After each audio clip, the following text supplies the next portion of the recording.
Good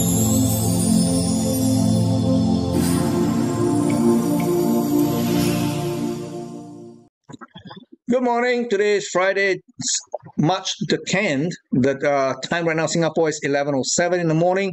Over there on Wall Street, we can see that major equity index actually came off quite aggressively to the point whereby the market took out a key chart point, in my opinion. When we look at the Dow Jones itself, this is not the Dow Jones chart. This is the Dow Jones chart. Okay. Now, when you look at the Dow Jones, you can see that the market has a massive rally, and all I was saying that this pullback from 34,712 looks like part of a fourth wave, and if that's the case, it is still allowable. Okay, despite the market pulling back to 32,200, which was originally my target. Okay, now the market came to this point that is every possibility this is the termination point for this move down, and then tonight there is a possibility market can actually use this as a base to propel higher. Okay, the whole idea is this: whether the Fed will be increasing rates by next week, we do not know. But the number coming in last night, the one catalyst that caused the market to came off last night was the weekly jobless claim, which actually increased 11% on a week-to-week basis, and on a month-on-month basis, this is the highest number of people actually claiming jobless benefit. Because if you are unemployed in the States, you can actually go to seek federal help to get some kind of financial relief, and the number of people actually going to take that relief has actually increased on a week-to-week basis by 11%, and this is the highest in 5 months. And there are already analysts saying that this tonight's non-farm payroll jobless situation is likely to accelerate, and that is actually painting a picture for less of a chance for the Federal Reserve to actually increase interest rate further. So from the Federal Reserve point of view, that is actually a piece of good news if this is the case. But however, the market also look at a position that if this is the case, maybe the recession is already here or getting very close to a economic recession. So again, there's a bit of a mixed signal. Is it going to be a good number? Is it going to be a bad number? Is the Federal Reserve going to further high interest rates, which is likely to be the case based on what the Federal Reserve Chairman has been saying the entire week, especially on Tuesday, because he come across as being very, very hawkish. So if that's the case, then interest rates likely to go higher. But then again, if the U.S. economy slips into a recession, maybe the central bank would have to rethink. Maybe they have already hit the terminal rate without knowing it. So we will have to see. So the market is a little bit jittery going into tonight's non-farm payroll. So we want to watch. But chart point, I think the market has a very good chance that it may already hit a bottom here at 32,200 and may be using this area to actually propel higher. But anything can go wrong here. If the market accelerates to the downside, of course, this outlook will have to be revised, and we will have to see what happens after that. Okay, over the S&P 500, the market is not as weak as what we saw in the Dow Jones itself. Based on proportion, we can see that the rise from 3,491 doesn't look complete. All the while, I maintain that this ideal target is at 4,370 onwards. And last night, market pulls back, and where we are right now, we are actually at the lowest point. If we go down any much further, we are already lower than February. So this market may actually have more room to go to the downside. So unlike the Dow Jones, which is the weakest link right now, S&P 500 actually has a little bit more room to go down. Maybe it will go down to 3,800 levels, and that area will be a more sensible level for the market to use this as a base to propel much higher in the days going forward. But in the meantime, I think the market is vulnerable to the downside, okay, despite what we see in the Dow Jones. Okay, now in the Nasdaq 100, this is by far the strongest of the three equity index. Market did not come down very, very much. In fact, it has not taken out the much low so far. Okay, so this is by far the strongest on a relative basis. But then again, if that's the case, the market have rooms to go down to test 11,400. So we still have a bit of a room to the downside before we see some kind of symmetrical measurements here. Okay, so in the sense, do watch out for further losses going into tonight's number. Okay, over in Asia, we can see that the Asian markets react quite differently. We have the Nikkei actually hit a high of 28,734.8 last night, which is the year's high so far. And I maintained yesterday's update that this area is no longer suitable to continue to chase the market higher, because we are at that point in time whereby the market is vulnerable to the downside. And true enough, this morning we have a gap down from last night's closing price from 28,735 thereabout. Okay, and that completes what we call a larger degree three wave, and the market right now is poised to trade further to the downside. Now the key level to watch will be 27,000, and if these levels cannot hold, then of course the entire larger degree downtrend will reimpose its dominance over the marketplace, and we may be seeing much lower prices going forward. Over in the Shanghai Composite Index, we also saw prices pulling back, but this pullback is not in danger of cancelling out the rebound that we saw in from as far as late October last year. Okay, so we can see that this market here, although it looks symmetrical, it has not quite reached its target. The target is 3,372.5. The highest so far that we have seen so far this week is 3,342 and 0.9. So we can see that there is a little bit of a room upstairs, although not very much. But by and large, you can see 3,226 is a key point here.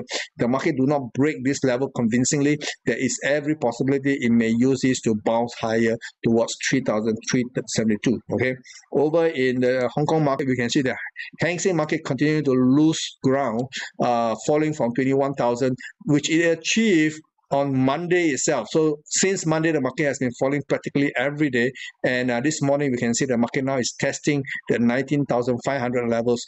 Will it break? I think there's a very good chance it may actually break and go down to 18,000. So we have a little bit of more downside risk in the Hang Seng Index.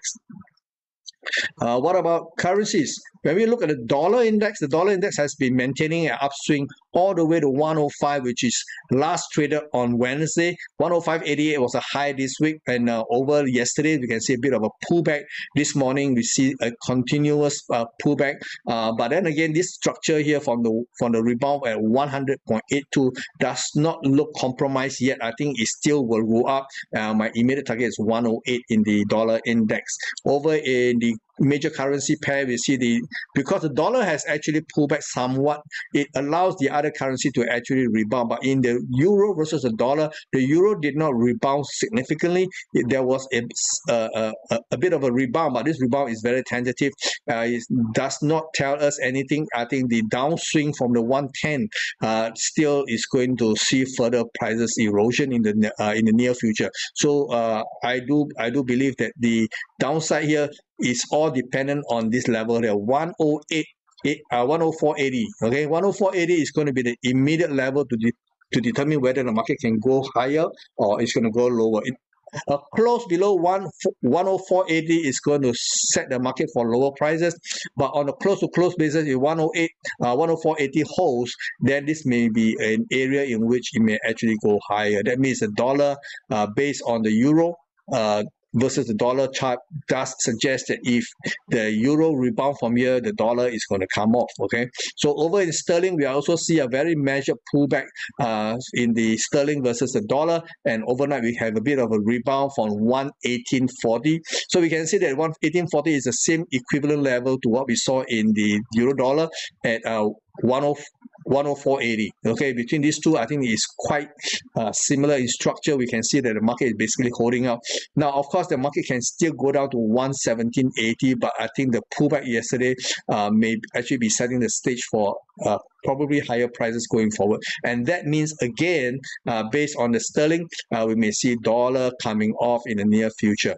Now, when we look at the Aussie versus the dollar, we get a slightly different kind of picture here. Now, the fall from 0.7160 in the Aussie versus the dollar is a lot deeper than what we saw in both the euro versus the dollar and sterling versus the dollar. And that means, based on this chart here, the Aussie may have some more room to come down, and that means against the Aussie, the dollar may actually go up. Okay, so again, here we have a big of a mixed picture here between euro, sterling, and Aussie. We have slightly different kind of outcome here.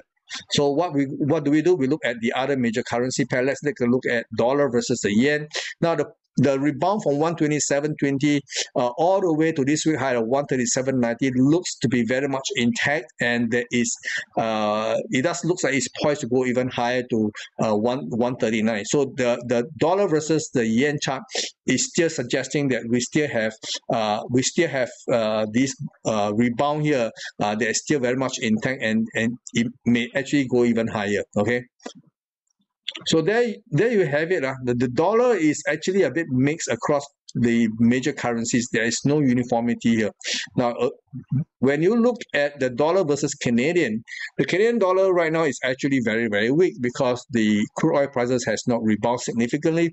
And against the Canadian dollars, the US dollars is very, very strong. But be careful about chasing this market ever higher, because last night we have a high at 138.5.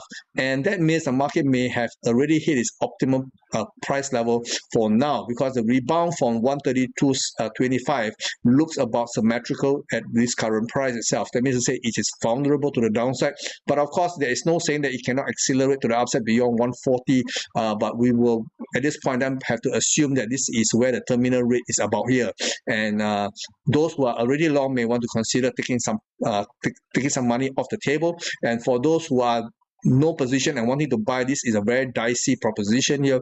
I think the odds is to the downside, structurally speaking. Okay, so I'm not going to do anything on the euro versus Canadian. Okay, now when we look at the precious metals here, when we look at spot gold actually have a bit of a rebound last night, but it's still very, very tentative. Yes, the market may actually bounce back all the way to $1,862 thereabout, but I think the structure does appears that if the market can rebound to anything between $1,862 to $1,875, that area is actually vulnerable for the re-emergence of selling interest, and which may take gold market all the way down to 1,732 levels. So there is that bias to the downside for now. Okay, whereas in the silver market we see hardly any rebound at all.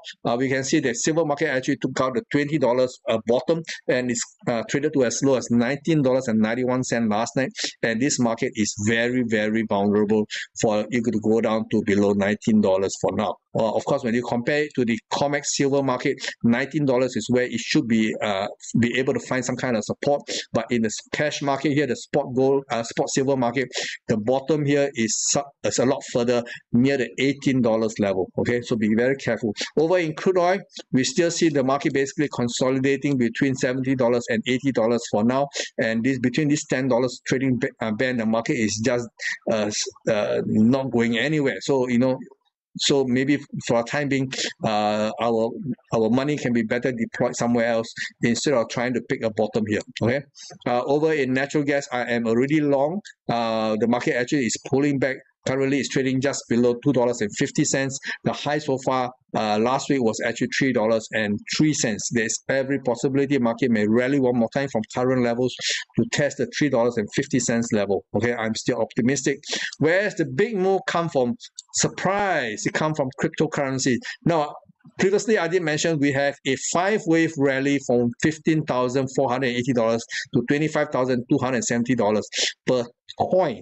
And as the market pulls back, I was thinking to $21,370 could be a bottom here in which to fulfill the 4th wave for one lesser degree, but the market went a lot deeper than that. It took up 20,000 and then a bit more to 19,810. So this actually was a bit of a surprise for me, because I was thinking that this area of 21,300 could actually hold, and I have actually bought some Bitcoin around these levels, and the prices did not rebound. It went sliced through 20,000, and now we are at 19,800 levels. This morning we have a bit of rebound. Prices has gone back marginally above 20,000. So let's hope the market can have enough strength to do a technical rebound back to where I entered, and it may give me a chance to exit this trade and then watch for a while. Okay, so I hope I get the rebound later in the day.